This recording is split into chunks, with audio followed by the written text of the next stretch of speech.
Hello, hello, du coup on se retrouve maintenant pour le chapitre 3. Donc le chapitre 3 c'est sur quoi? C'est sur le chômage. Donc on va simplement expliquer le chômage. Le chômage, il y a deux types de chômage. Il y a le chômage involontaire et le chômage volontaire. Moi j'ai d'abord commencé par le chômage volontaire parce que c'est celui qui est le plus facile en fait à décrire. C'est quand on est une personne qui est assez bien qualifiée, c'est-à-dire que bah, par exemple, tu es Dean's List, tu as un réseau de fous, tu as fait des stages de fous, ou alors tu as développé des compétences de fous, genre par exemple, tu es la seule personne qui sait construire une fusée sur Terre. Bah forcément, les entreprises, elles vont être prêtes à payer très très cher pour t'avoir dans l'entreprise. Et toi, bah, comme tu es tout seul, c'est hyper risqué, puisque tu es le seul acteur un peu comme ça dans le monde. Et du coup, enfin, t'attends pas énormément d'argent. Donc, du coup, toi, tu es prêt à être payé pour, je sais pas, on va dire 20 000 euros. Donc, toi, tu es là sur l'offre de travail et l'entreprise, elle va te proposer un salaire qui est à 80 000 euros, donc qui est là sur la demande de travail. Donc, forcément, enfin, toi, on te propose un job à 80 000 euros, bah oui, forcément, tu vas accepter parce que toi, t'en attendais que 20 000. Mais c'est un peu plus compliqué que ça. C'est-à-dire que bah, plus va y avoir de gens qui vont voir que toi tu te fais de l'oseille grâce à ça, plus ces gens-là, eh ben, ils vont développer pardon, les mêmes qualités que toi en fait. Donc, du coup, tu seras moins seul sur ton marché, dans ton domaine, etc. Donc, du coup, tu vas attendre un peu plus d'argent parce que le fait d'être moins seul, ça apporte quand même un peu de sécurité. Mais sauf que les entreprises, du coup, comme elles ont la possibilité d'embaucher toi ou ton pote ou n'importe qui, eh ben, elles sont moins favorables à payer plus cher. Donc, ce qu'elles vont faire, c'est que bah, elles vont réduire ce qu'elles proposent comme salaire. Donc, au lieu de proposer 80 000 euros, bah, elles vont proposer plus que 60 000. Et toi, tu vas en attendre 40 000. Donc, ça reste bénéfique. Mais par contre, arrivé à ce point-là, bah, l'entreprise, elle te propose 50 000 euros. Toi, t'en attendais 50 000. Bon, bah, c'est bon, c'est carré. On s'arrête là, il n'y a pas besoin de. Enfin, tu continues de travailler. Par contre, c'est une fois que tu passes ce point-là que ça devient un peu compliqué parce que l'entreprise, elle va te proposer un salaire à 40 000 euros, mais toi, tu en attends un à 60 000 euros. Donc, en fait, bah, tu vas te mettre au chômage. Donc, ça, c'est ce qu'on appelle le chômage volontaire. Donc, toute cette partie-là, bah, c'est du chômage qui est causé volontairement. Ensuite, on a ce qui est chômage classique. Donc, chômage classique, c'est du chômage involontaire. C'est dû au SMIC, principalement. J'ai oublié le M là. Donc, qu'est-ce que ça veut dire? Ça veut dire que là, on a toujours deux personnes qui ont envie de travailler. Donc, l'entreprise, elle propose 1200 euros. Bon, bah, c'est carré, parce que moi, j'en attendais que 600. Moi, je me mets à bosser. Donc, j'ai envie de travailler, donc je me mets pas au chômage. Et en plus, la réglementation fait que je peux travailler. Sauf que là, ben, quand on est là, et ben, on est dans une situation où l'entreprise, elle me propose 1000 euros. Moi, j'en attends 1000 euros. C'est carré, ça me va. Moi, on peut travailler. Mais sauf qu'il y a le SMIC qui existe. Donc, l'entreprise n'a légalement pas le droit de m'embaucher pour moins que ce salaire-là. Donc, du coup, bah, ça crée du chômage qui est involontaire parce que moi, je voulais travailler. Et donc, ça, c'est représenté sur toute cette zone-là. Donc, sur toute cette zone-là, c'est du chômage qui est créé à cause de ce SMIC. Donc, le SMIC résout quand même pas mal de problèmes, hein, bien sûr, mais en l'occurrence, ça crée aussi du chômage. Ça fait partie des rigidités du travail. Maintenant, on va passer à ce qu'on appelle le salaire d'efficience. Le salaire d'efficience, c'est quoi? C'est un salaire qui est largement supérieur au salaire moyen en France.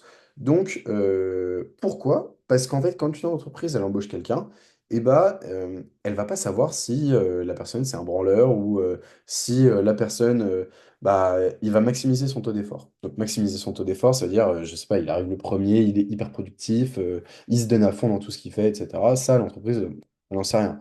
À moins de développer énormément de personnes pour surveiller, etc. Mais ça coûte cher. Donc, à Karlov, lui va dire que on va développer un salaire d'efficience. Le salaire d'efficience, c'est quoi? C'est le fait d'augmenter en fait le salaire. Donc là, en l'occurrence, j'ai pris l'exemple de quelqu'un qui est payé à 70 000 euros sur le marché. Et ben là, on va proposer un salaire à 100 000 euros. Pourquoi? Parce que l'entreprise, enfin parce que le salarié, il va se dire, ça, il y a beaucoup de responsabilités, ou ça, il faut que je sois reconnaissant enfin, de pourquoi je suis payé plus. L'entreprise, elle fait entre guillemets un geste envers l'employé, c'est pas pour rien, et on est quand même, enfin, comme on est humain, on a quand même un certain sens des responsabilités et de reconnaissance, en fait. Ça instaure aussi un climat de confiance, que ce soit pour les employeurs, mais aussi pour les employés. C'est-à-dire que l'employé a un bon cadre de vie car il est payé au-dessus de la moyenne. Et surtout, les employeurs savent que l'employé va se donner à fond parce qu'il est payé au-dessus et qu'il n'a pas envie de perdre son job, surtout parce que c'est une opportunité peut-être en or qui va se présenter qu'une seule fois dans sa vie. Donc, l'employé n'a pas forcément, enfin, a pas du tout envie de la perdre. Ça instaure du coup un climat de confiance et surtout les gens ont pas enfin, ne vont pas quitter leur job, ne vont pas démissionner et ça réduit des coûts. Parce que ça, c'est ce que Henry Ford avait fait, c'est qu'il avait payé ses employés, ses ouvriers plus cher que toute la concurrence. Ça fait quoi? Ça fait que on a moins de rotation dans les équipes. Donc ça veut dire que, on perd moins de temps pour former les gens. Les gens sont très productifs parce que du coup on a les cerveaux, on a des gens qui sont là depuis très longtemps. Et surtout les employés sont enfin, de bonne humeur quand ils vont travailler le matin parce qu'ils sont fiers de travailler dans une entreprise qui les paye plus cher que les autres. Et surtout ils n'ont pas envie de enfin, ils ont pas envie de démissionner. Voilà, voilà. Ensuite, on va parler de la courbe de Beveridge et de l'équation de wedge setting. Les deux sont assez similaires enfin, quand on regarde. Donc ça, c'est la situation aux États-Unis, la situation en France. L'une va principalement enfin, représenter les emplois dans l'économie par rapport au niveau du chômage, et l'autre, ça va être les salaires par rapport au niveau du chômage. C'est principalement la seule différence. Pourquoi? Parce qu'en fait, il y a forcément une inadéquation dans enfin, du chômage frictionnel, donc que ce soit par des facteurs institutionnels, donc comme le SMIC, typiquement, qui vont créer du chômage, ou par des facteurs complètement différents, comme la qualification. Bah, ça prend du temps, typiquement, pour former un nouveau médecin, donc ça fait partie des frictions. La formule, elle est à apprendre par cœur, et c'est Z qui détermine en fait ce niveau de différence entre les deux là. Parce que U, c'est juste le chômage, en fait. Voilà, voilà. Ensuite, la loi d'Okunn. La loi d'Okunn, c'est une loi qui veut que même si on a une évolution positive du PIB, eh ben, on va forcément avoir du chômage. Pourquoi? C'est assez simple. C'est parce que si on a par exemple 50% d'évolution du PIB, donc c'est quand même une très très forte croissance pour un pays, et ben ça va quand même créer du chômage parce que ça veut dire qu'on a innové énormément. L'innovation va faire de la croissance. Et sauf que ça veut dire qu'on va remplacer des emplois, typiquement avec les bornes McDo ou n'importe quoi, automatique, je veux dire, et ben tout ce staff de caissier et ben a été remplacé par ces machines, et donc ça crée forcément un chômage. Donc c'est plus un chômage qui est incompressible et auquel on peut enfin, contre lequel on ne peut pas lutter, qui est créé. Et surtout, bah, quand on a une évolution négative du PIB, bon, bah, c'est sûr que, on va avoir du chômage parce que c'est les innovations des autres pays qui viennent s'implémenter en France et qui vont juste remplacer notre population sans que nous, on soit prêts en fait, à accueillir ça.